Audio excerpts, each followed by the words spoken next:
My name Poor. And Lillian. Hey, tell us a little bit about your background and coming to Minnesota. How long have you been in Minnesota?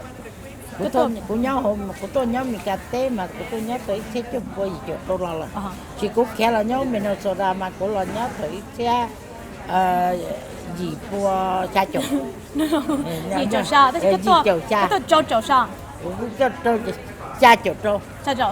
My parents came to the United States in 1976, and they came into Minnesota in 1987. 87. So they came from the Thailand refugee camp into Georgia. For Georgia, they went to Rhode Island. From Rhode Island to Wisconsin. And from Wisconsin to Minnesota in 87. Okay, and why Minnesota? Why? Oja. Minnesota ấy không thể dùng cha đó của vì của nhà.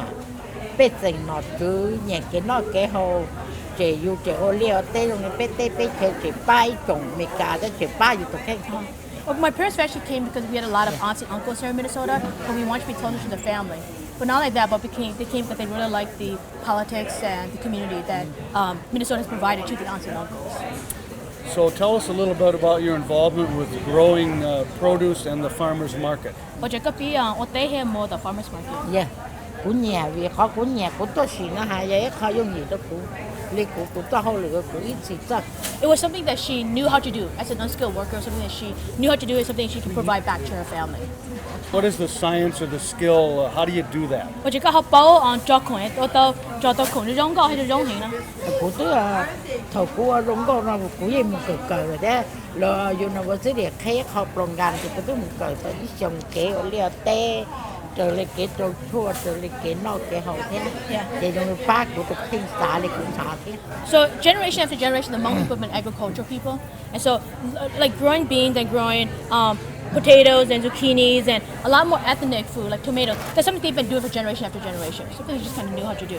But in addition to that, my mom has taken several classes with the Minnesota Extension Services on agriculture work and how to take care of a farm and how to take care of a gardening. And she likes it. So I guess and she's been doing it for over 20 years. So how much work do you put in every day? How long are your work days? 24/7. Actually, tell them about the coffee.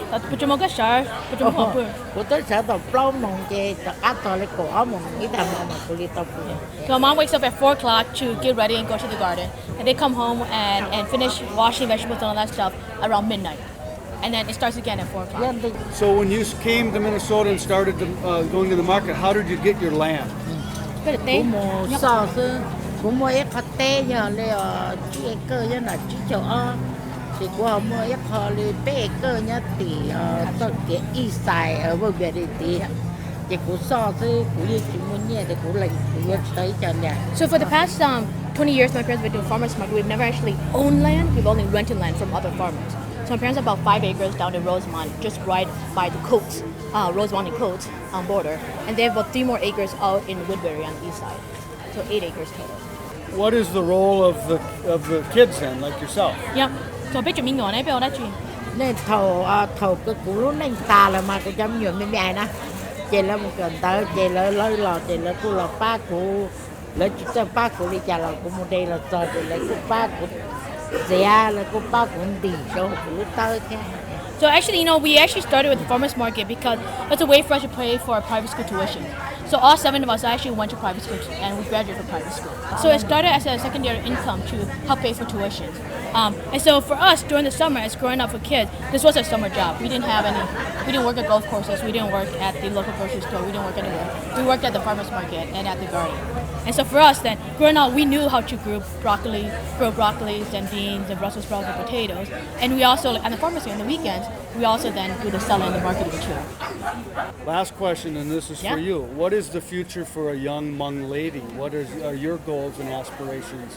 Do you want to continue in this work or do you want to go on to something else? Yeah, well, that's actually a great question because a lot of time we start from the farmers market in this sense.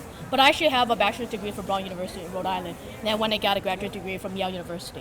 And so, this has become this kind of a foundational work for us. But we also know that this can't be our life in the sense that it's not labor. We take in farmers market should use it as a stepping stone for education. From the education, then we go more create a more professional life. When we come back, then help mom and dad with it on the weekends, but we still have our full-time jobs. Okay. So full-time professional, weekend farmers market vendor.